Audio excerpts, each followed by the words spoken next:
You're listening to Halfway There, episode number 154, Amy Jackson and Trusting God with the Questions. Well,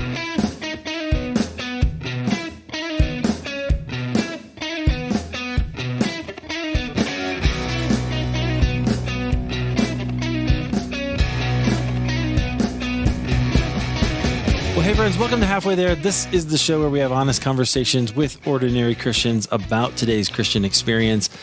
Thank you so much for downloading. I'm your host, Eric Nevins, and we've got a great conversation for you today. Our guest, she's the founder and director of the Perch, and she'll tell us all about that. It provides space and skills for soul care, which is so important.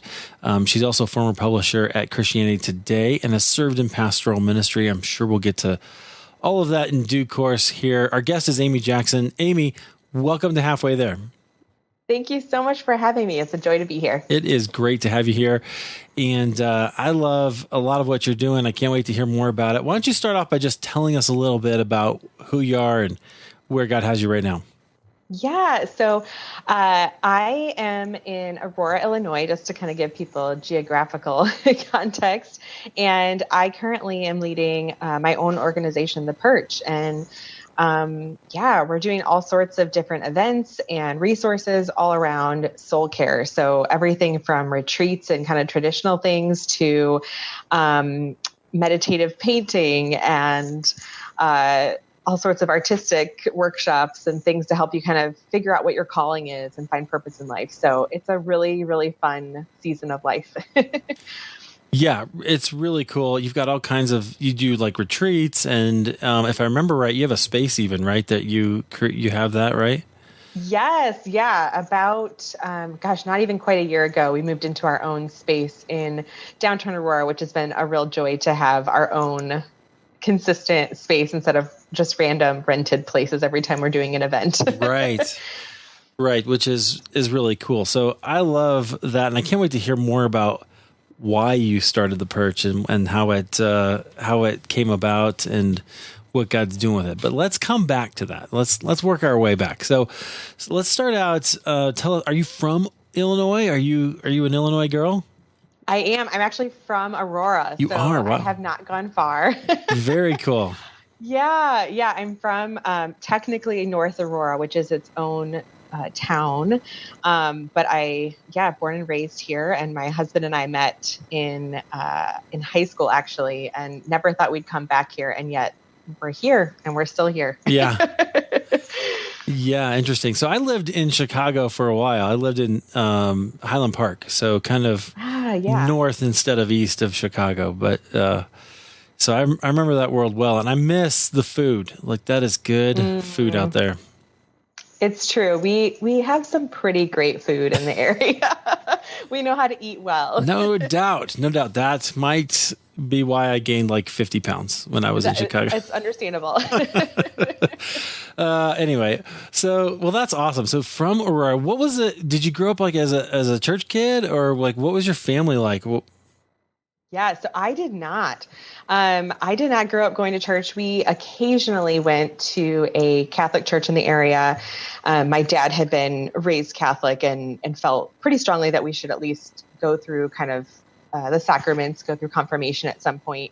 But really, we didn't attend very often. I actually was in gymnastics growing up, and our meets were almost always Sunday morning. So there wasn't much of a fight when that started happening, but it was like a nice, like, oh yeah, we have gymnastics. We can't go to church.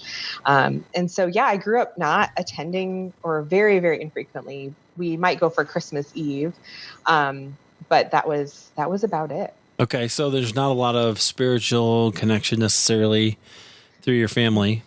Yeah, not at all. And it was, so you can understand, it was pretty rattling. In high school, my dad kind of kicked in with like, well, it's time for confirmation class, and you should at least go through the motions and get your check mark and get your certificate that you graduated, and then you can make your own decisions about faith. So there's some sort of like works, like let's check off the stuff so that makes sure you're covered kind of thing.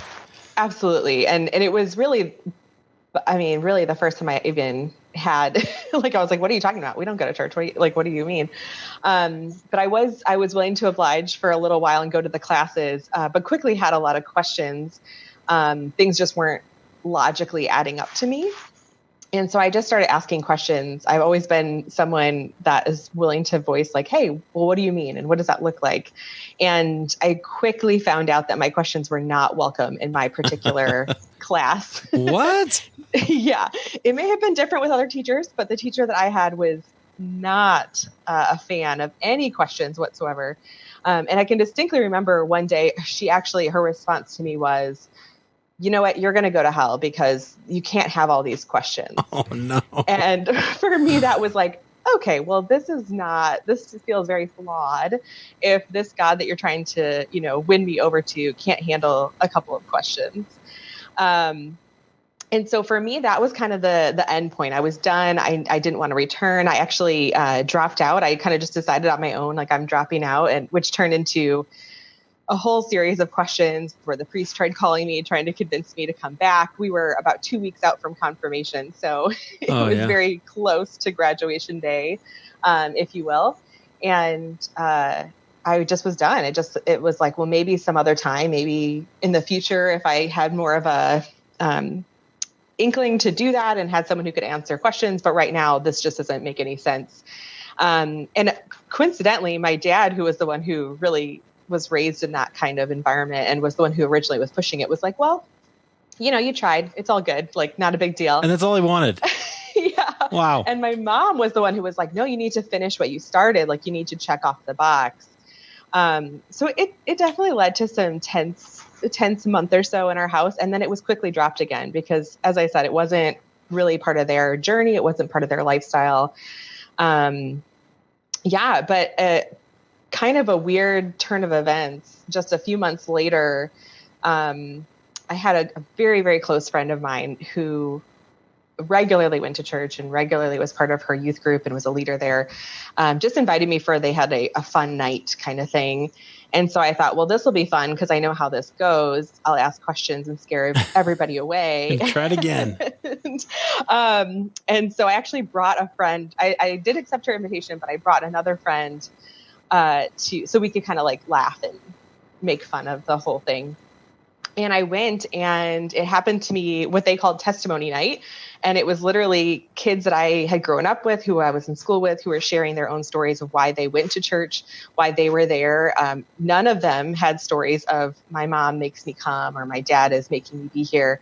They were all very like, this is why I'm here. This is how God is real in my life. And I was like, what in the world are these people talking about? And it intrigued me. It intrigued me enough and gave me more questions to ask. So I continued going because I wanted to kind of keep asking questions. And Did they welcome your questions? They did. Yes. Thankfully, they welcomed my questions and they were not afraid by them at all. And they didn't always have answers, which actually to me was very comforting, because it felt like, well, should you have all of the answers? Like, that feels a little too pat to me. But they kind of just had this trust that even if I don't have the answer, God's got it covered. Interesting. Okay. So I've heard that story before from a friend who's Muslim. Same thing, right? In his family. Tony Weeder, guys, if you want to go back to the archives, but that was like, they couldn't handle the question. He's like, why do we pray 5 times a day? I don't understand this. And so it was the, I can't remember if they're Catholic missionaries or Protestant missionaries, but the missionaries who were like, okay, bring on the questions. No problem. Interesting, right? So friends, don't be afraid of questions. Just answer them and trust that God can answer them even if you can't. Yes, absolutely. Which has not only was hugely beneficial to my own coming to Christ, but also in my growth and my spiritual growth has been a huge kind of topic and theme that I come back to, because I feel like any God who's worth following just got to trust that he has the answers, and we don't always have all the answers, and allow some mystery and shall allow some, I'm not really sure, let's figure that out together, or let's pray about that and hope, pray that we can find an answer together. I feel like it's much more impactful and much more meaningful than just somehow being able to rattle off answers to everything about our faith. Right. Okay. So you eventually gave your life to Christ in that youth group? I'm guessing? I did, yes. So after several months of lots of questions and soul searching, I ended up coming to faith through that youth group. And very quickly, I was all in. So I became started helping with leadership, and then I moved on to the leadership team. Shortly after that, I left for college and was a leader in our ministry at college. And so it just kind of, my faith very quickly turned huge. It was huge in my life. Like I said, it was just kind of an all in, because it felt like at that point, it was like, well, if I'm going to be for this and going to say yes to this, like I want to do it the whole way. Like if this is going to be my life, then this is going to be my life. I'm not going to do this part way. Is that how you are with everything? Oh yeah, absolutely. Yes. I'm like, go big, go home. I am a 8 on the Enneagram for anyone who is in that realm of things. And yeah, so if I'm like, well, if I've decided this is for me, then it's all for me. Yes. Perfect. Okay. We've talked about the Enneagram. We've had a few Enneagram episodes, so we're familiar with it here, which is interesting. So you're an 8, I'm a 4. So different. Yeah. Well, no, it's just like emotionally chaos all the time, but that's right. Anyway, so that's very interesting. Okay. So you start getting into leadership. You're like all in. What happened in your family? I'm really curious about that. Was it because that might've been interesting? Yeah. So that was a weird turning point, because I think they were, they were like, that's cool that she's going to youth group. Like that's nice that she's got some activity and that she's making friends. They saw it as kind of like a nice social activity. But I think when I started, like, I had to get up early to go to a leadership meeting, or I had to miss something with family because I was going to, such and such meeting or helping out with something. They started getting a little like, this sounds cultish. Like, what are you doing? What's going on? Yeah. And again, my dad's frame of reference was his Catholic upbringing, which felt very different than this Protestant youth group kind of setting that I was in. And so he wasn't, they nowhere were like angry or mad that I was going, but they're just very skeptical about how did we get from here to there? What is going on? And should we be worried about our daughter? Because she's really all in on this crazy thing. Yeah, interesting. Okay.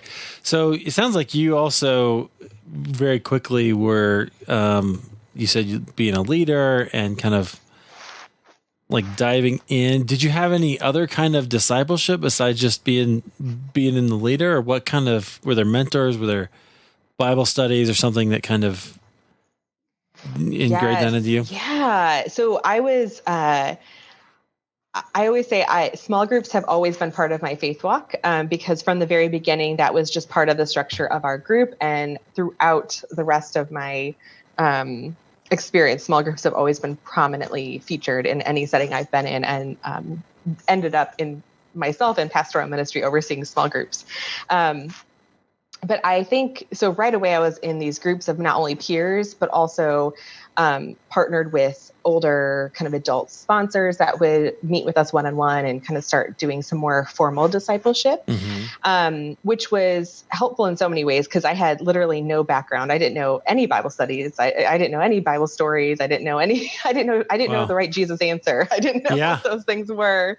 So it was really helpful to give some foundation. I think, on the flip side of that, I, understandably had human mentors who also kind of gave some very pat answers and some very quick kind of formulaic ways of following Christ, which were helpful as a 16-year-old brand new convert, didn't know anything, but not helpful in the long term, I think. Yeah. So my first question is, okay, that didn't sit well with you probably. So I'm curious about how that worked. Yes. But yeah.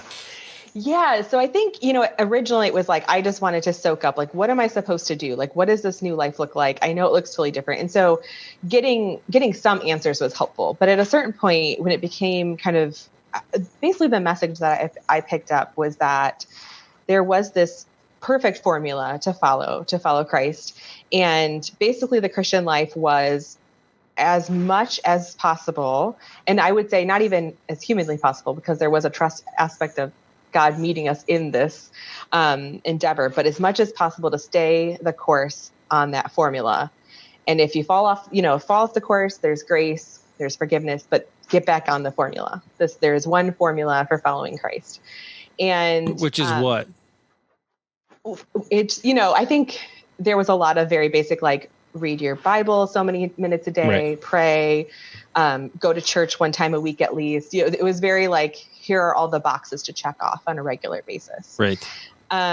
Which again, as a 16-year-old brand new convert, there's some comfort in that. Like, oh, now I know how to get started. There's a time for that. Yes, absolutely. And so there was some really hopeful things in that.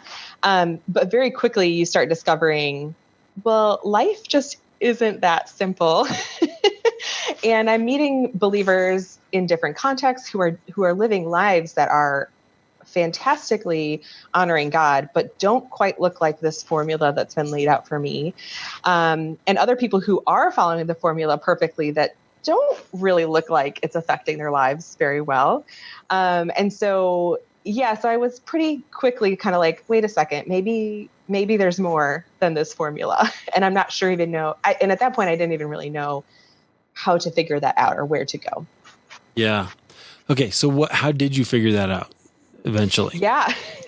So, I will say, so right around that time is when I started college, and I was introduced to this fantastic ministry, at Eastern Illinois called Christian Campus House. And, there are some at all sorts of state colleges around the country, but they, specifically were so good at introducing us to all sorts of different spiritual practices, to group life, to complexities of life. And so I felt like these kind of newer questions were welcome again. These newer, harder questions were welcome again. And there's something about that life stage of, 18 to 21, everyone's kind of asking a lot of those same questions. And so it just felt like an environment that I could, again, ask questions in a safe place, but also be introduced to some new things and some new examples of what it looks like to follow Christ. And so I remember, we often had alumni come in and like share with us about their journeys and where they ended up, and to hear some of their stories of how, I thought I would want to do this and I ended as a missionary, or I thought I always wanted to be a missionary and I work for a social work, organization in my community with people that I never even knew lived in my community. And so you found these kind of like, oh, God's doing some really cool things and meeting them in ways that don't quite fit the formula. And yet you see them and you hear from them and you see that they're just as valid in their Christian walk, if that makes sense. Yeah, totally. Right. It kind of expands your view, right? When you start to see that God actually uses everybody in all kinds of places. And sometimes it doesn't have to be the professional Christian work that we sort of aspire to. Absolutely. And coincidentally, so I went to school to be a teacher and thought I would be a middle school teacher and loved my time preparing for that. And then right around the time I was graduating, started feeling like maybe I should do ministry. Maybe I should do this thing. And so here I found myself actually the opposite. Like I had a lot of friends who came in thinking, well, of course I'll do church work, and ended up doing more regular jobs. Yeah. And I came in thinking like, church work, that's ridiculous, and ended up kind of going out being like, I think I'm supposed to do church work. Wow. Was there one thing that convinced you of that, or was there like a series of things? Oh gosh, there was a series of things. At the time, I as I said, I was leading small groups. I ended up on essentially what our ministry called an elder board. We didn't call them elders because we were all, 20. But we were essentially, elder board. And so I was overseeing the shepherding of people, and I kept finding my skills were kind of kept leading me back to this pastoral kind of things. And I saw that I could do that in teaching, but I also started wondering, what would that look like in a different setting? And maybe there's something about how I came to Christ that could be especially helpful in a church setting that feels non-traditional. And so I really kind of balked at that at first, but through honestly, I did some personality tests and some mentoring and some things like that. It started leading me to think, where my gifts are, where my passions are, maybe this could actually be really helpful in a traditional church setting. Yeah. And so right at the end of my career there, I started exploring what that could look like. Interesting. So are you more of a shepherd? Yes, I definitely have some shepherd gifts, but I said it earlier, I'm an 8. So that kind of clashes sometimes with the traditional, Yeah, interesting. the traditional thought mindset of like a shepherd, but I'm so fiercely protective and encouraging of people that are in my care. That is a shepherd. That totally is. Yeah, totally. You're right. You're right. Interesting. I was contrasting that with being a teacher though, because there are like teaching and shepherding go hand in hand, but they're not always the same thing.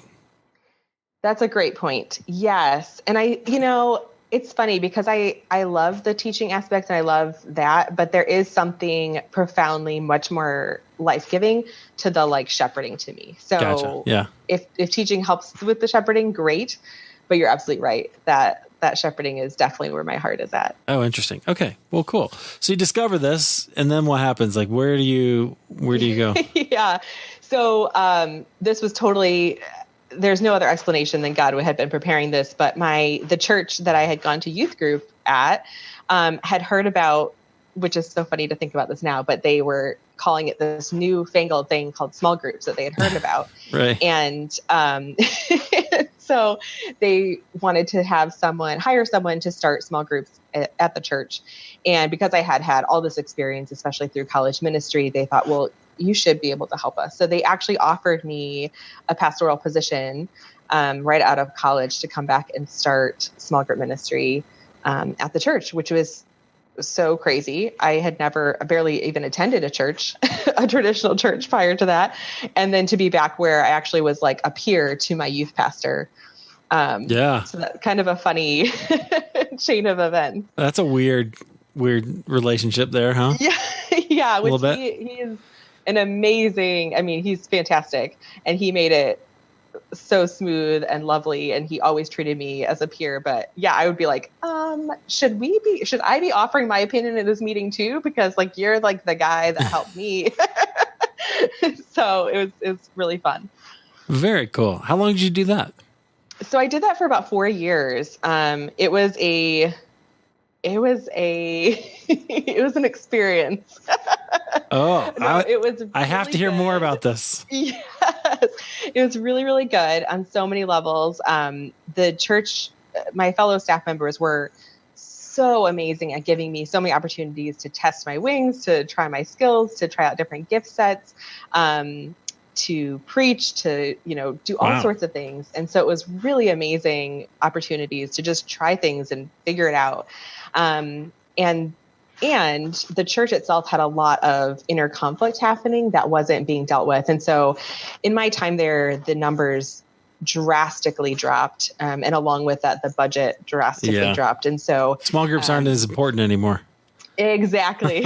So they were incredibly gracious, and they were like, we see the writing on the wall. You've got about 6 months left if you want to start looking for something else.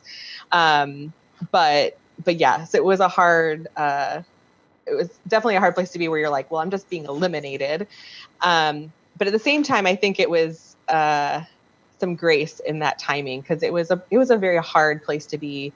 I was so young, so naive to church culture and unhealthy culture, and was so burned out and needed a break, Yeah. Yeah. Isn't that interesting?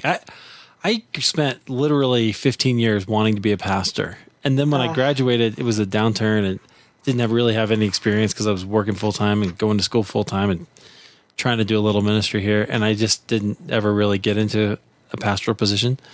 And I'm so grateful for that today. Like I see people now like, whew, that's a hard position. It's hard to do. It's so challenging. And one thing that I'm really grateful for is like, it really, really opened my eyes to some of the passions in my life. And one of those is for people in ministry. I think it gave me enough time in that kind of position, especially as a woman in ministry. Yeah. Really get a good idea of what people are up against and what they face, and how desperately they need soul care, and how people in ministry need the break and need safe people. And so that kind of propelled me toward my next career steps, which has been really helpful, and not something that I could have foreseen in in that position itself. Yeah. Okay. Well, take us into that. What happened next?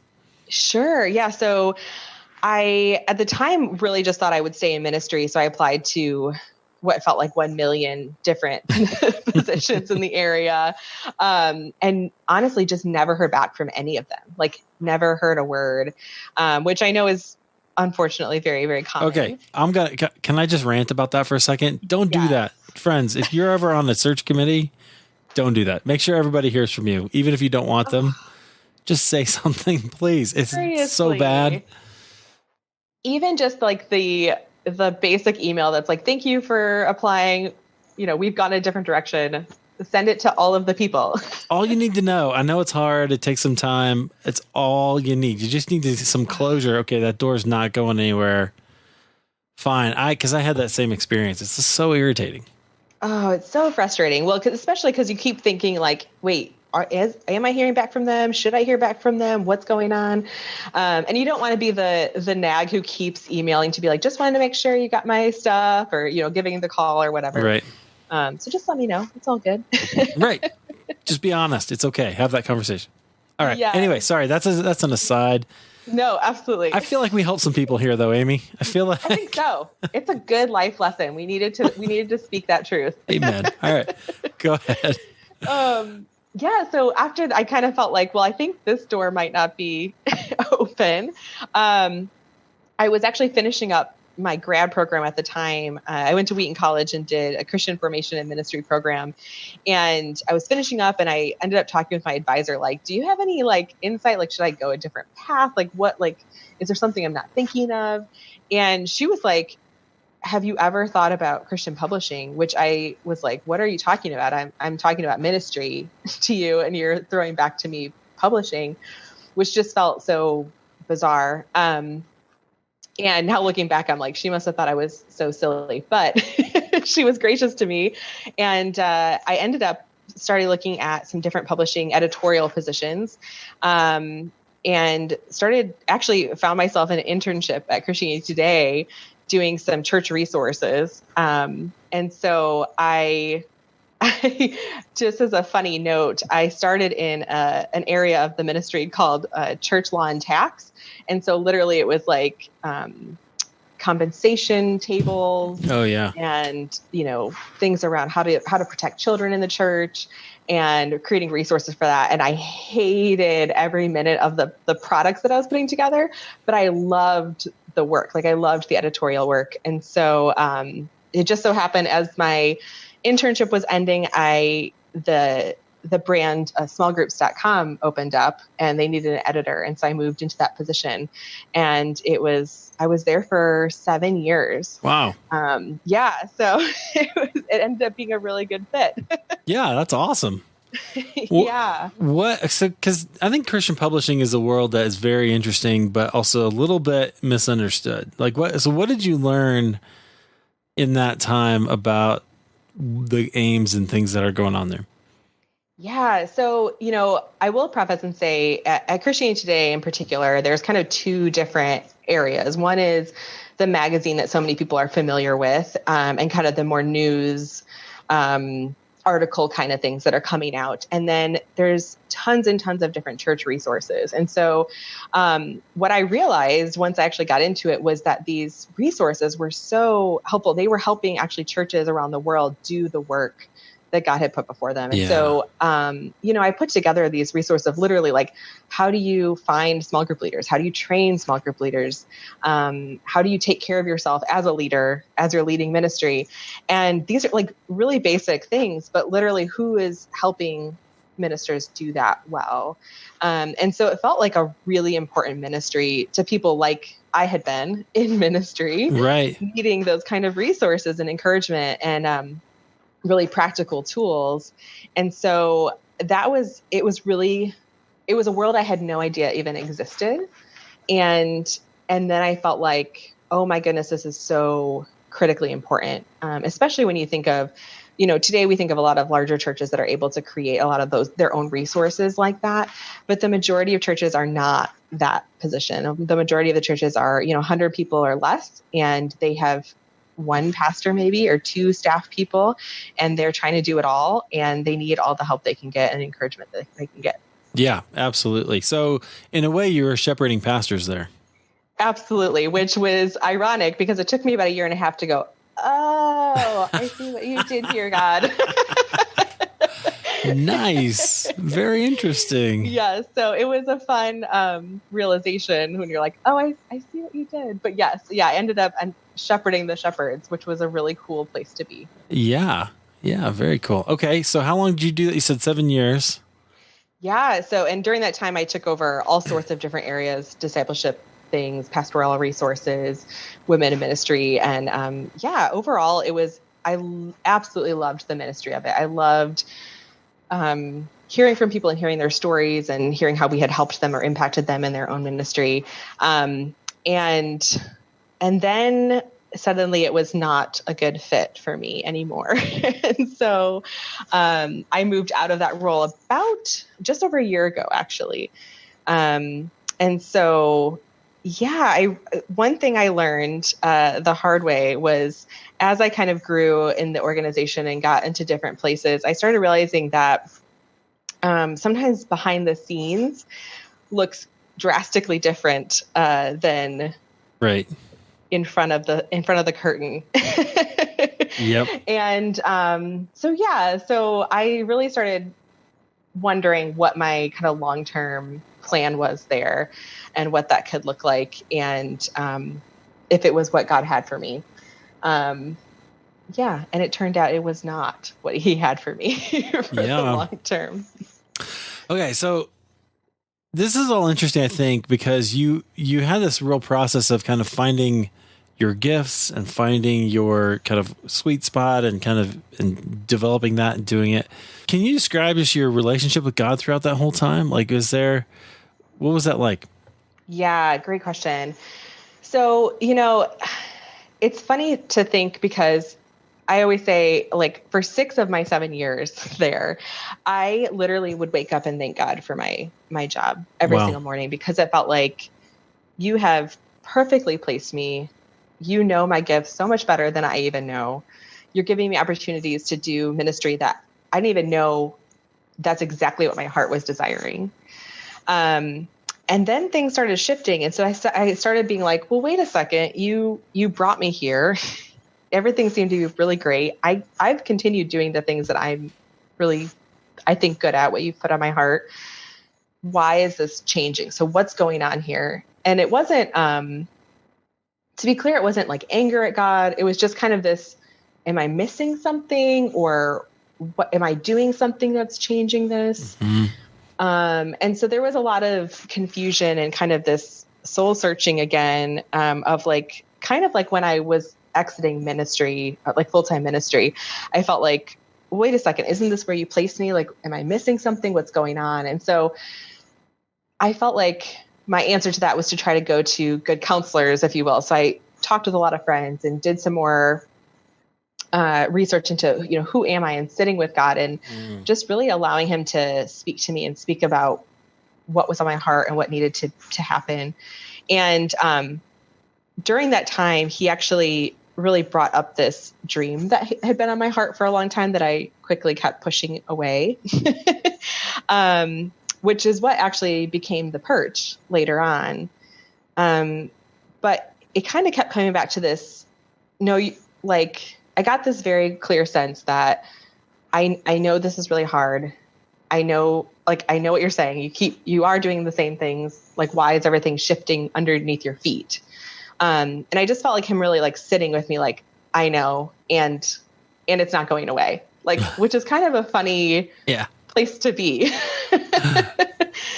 Like, if you're hearing me and you see that this is not comfortable, like, wait a second, are you going to, should I change? Is the situation changing? And he was just like, yep, we just got to sit here for a little bit. Wow. Which thankfully I feel like I've had this journey in my life with God where I'm like, I trust him enough to be like, okay, I'm going to tell you right now, I don't like this. I don't like this at all, but okay, if that's what you're saying we're doing, that's what we'll do. So a lot of my walk with God in that year and a half was about, okay, what's mine to do right here? What's mine to do in this moment? Is there something that I can do to make this better? Is this a situation where I just sit and trust that you're going to make this better in the long term? And it's an awkward place to be when you can barely see your next step, and you're kind of just like, God just told me we're hanging out here for a little bit, and I don't know why.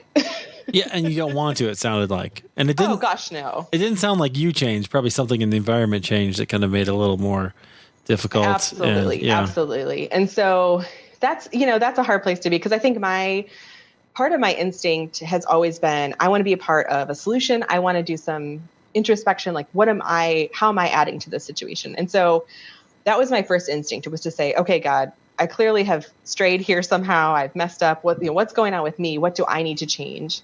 And after that work's done and the situation still hasn't changed at all, you start going, okay, wait a second. Now what do I do? And so, yeah, it's just like I said, not a fun place to be, not a place I wanted to be. And I was very honest with him about that. But knowing that he was in it with me, and knowing that, I mean, it can't go on forever, surely. Right. You would think. I was willing to just kind of wait and see, and wait for that, either things to get better or for that kind of release to move on to whatever was next. Okay. So then when you were ready to move on, what happened? Yeah. So there came a day that things kind of solidified, where it was very clear that this door is closed. We're moving on. This is not your place anymore. You are released to go somewhere else. And so I ended up putting in my notice and getting ready to leave, which was incredibly, I mean, all of the feelings, so bittersweet. Sure. Especially because I'm so passionate about the people around me and my team and team building. And so honestly, the most painful thing was leaving these people that I was developing around me, and knowing that, I don't know what their future looks like, and having to trust their future and their development to God. That sounds so, controlling. But it was that kind of, I'm leaving them here not knowing what's next for them. And so I stepped out of that role, and honestly had to just kind of move into a time of some healing, because I needed to kind of figure out what this next phase of life looked like. Now, coincidentally, a couple of months right before the ending, I finally kind of gave in to God. That's the perfect way I can describe it. Gave in to God around this idea of what became the Perch. He had for years been telling me about a soul care organization where I could be providing a space where people could come and connect with him and connect with others, connect with themselves and grow, a safe place where they could bring questions, where they could be themselves and really focus on developing that relationship with him. And I was like, yeah, I'm helping people do that. I'm creating these resources that they're going and doing that work. And he was like, no, you get to do that. You get to do that in your own organization. And I was like, that's really silly. Especially when I loved my day job. And I also really fought back with that, because I felt like, well, isn't that just the church? Like you're describing the church to me. Which how it should be. Yes, exactly. In my optimism, I'm like, absolutely, that should be the church. But I also know that's not always our experience in the local church. And so I kind of really wrestled with that. And so all that to say, I finally kind of came to this point where I gave in to God and said, I'm willing to put 2 events on the calendar. I will make this official. I'll give it a name. I'll go out on a limb and call this thing the Perch and do these 2 events. No one will sign up. No one will come. And then I'll be like, told you, God, this was a bad idea. And so you're thinking, I'm going to show you, God. We'll see what happens. Much. Yeah, I'm go. like, what are you like? What? This is outrageous. I know how the story ends, because it always ends the same way. But go ahead. Absolutely. And I should have known better, but you just got to go through it. Yeah. And so I literally thought, this is totally ridiculous. And so I put the first 2 events on the calendar for January and February of 2018. And kind of put my hands up, like, you know what, this isn't going to work. And the first event almost sold out and was a runaway hit. The second one completely sold out weeks before it even started. So then we had to figure out what we were going to do because we had way too many people. And then meanwhile, things started shifting in my day job that I was like, wait, are you telling me like, this is supposed to be it? Like, this is my job. Like, this is the new thing, because this sounds totally ridiculous. So I will say, even as I was experiencing these, really well-received events, even as I was experiencing like clearly the door shutting at my day job, I still, as I stepped out of my day job, thought like, well, the Perch is just a hobby thing and I'll still find like a normal job. And this will just kind of be a fun side thing. And over the next couple of months, God again made it very clear, like, you're almost there, but you don't quite, you're still not hearing me. Like, this is it. This is what I have for you in this season. And so, so in the fall of 2018 is when I actually kind of took that step of faith to say, this is my full-time gig. Got the space. We started leasing our own space in downtown Aurora to actually host those events on a regular basis. And, in a way, it kind of feels like the rest is history. We've been doing this now for almost a year. So. Yeah. Very cool.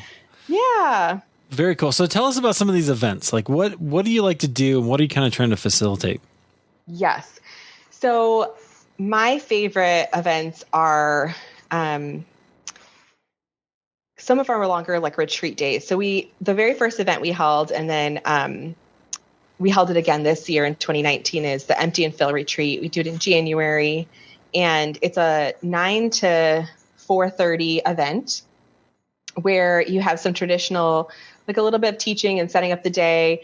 But most of the day is really just for you to spend time reflecting on your life. And so we do that through all sorts of optional stations, different activities. You can get out and walk around. You can do different prayer activities. There's different artistic things to do. And the whole idea is just to provide a space that you can connect with God and connect with yourself and walk away feeling more refreshed and more in tune with who you are and who God made you to be. And most of all, that you can in some way walk away feeling more of that love and grace that God offers us. And so that's kind of my favorite setting, is to just bring you away for a day and allow you to kind of experience some different things, lead your own time really for the most of the time, and walk away feeling more connected to God's love and grace. But there's all sorts of ways we do that. So I also love leading, it's called our Brokenness Bowls workshop. It literally is a reflective exercise where you paint a bowl, and then you get to break the bowl, and then you put it back together using gold. And so there's so much symbolism, and it's so fun. I think I could probably do a whole event just on breaking bowls, and people would pay me to bring in bowls that they could break. No kidding. Wow.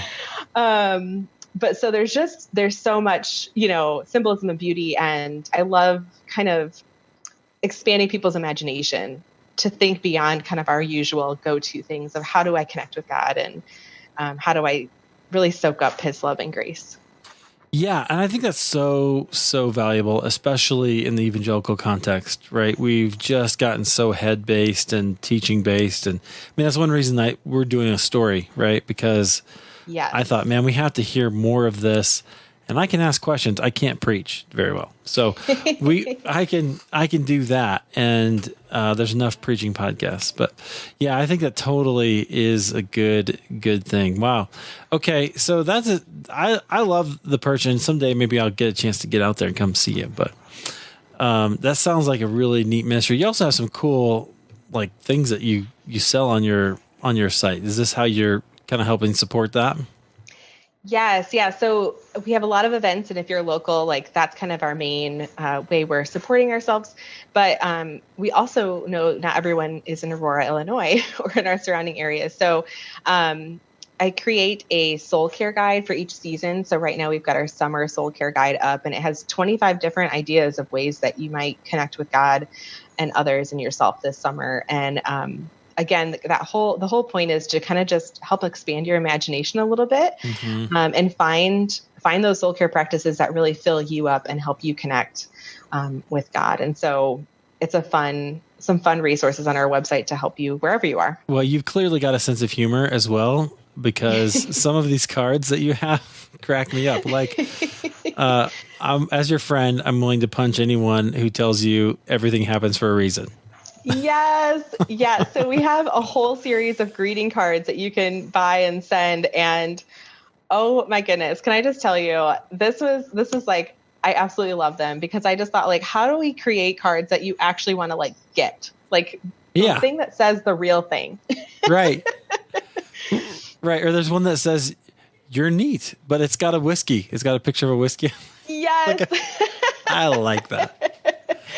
It's super fun. It's a really, one thing that I absolutely love about this journey is I've been one of those people who likes a lot of different things, right? Like, I crochet sometimes, and I loved scrapbooking back in the day. And then I love writing. And then there's, I can create resources, and I can do small groups. And so one thing I absolutely love that I could not have fathomed, that God totally prepared for me, is that in the Perch, I get to like create cards and make resources and lead event. Like, what? Like, who does a job that does all of those kinds of things? And so it's a super fun place to express my creativity and skills in lots of different formats. No doubt. All right. So I got to quit looking at these cards because they're making me laugh, but that's, yay. That's a so good thing. Those are awesome. I got to get some of those, but that's very, very cool. So I love what you're doing. Where do you think God's taking you from here?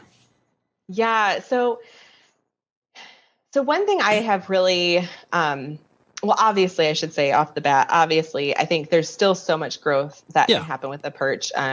Really just beginning. And I love bringing in other presenters and other people to help partner, and they can lead out of their skills and their giftings. And so I love bringing in people who are just fantastic in their callings and helping giving them a place that they can practice those callings. But I really think the more I've been kind of reflecting on this is I love the opportunity to develop people in their own callings. And so one way is actually giving them the space to do that at the Perch.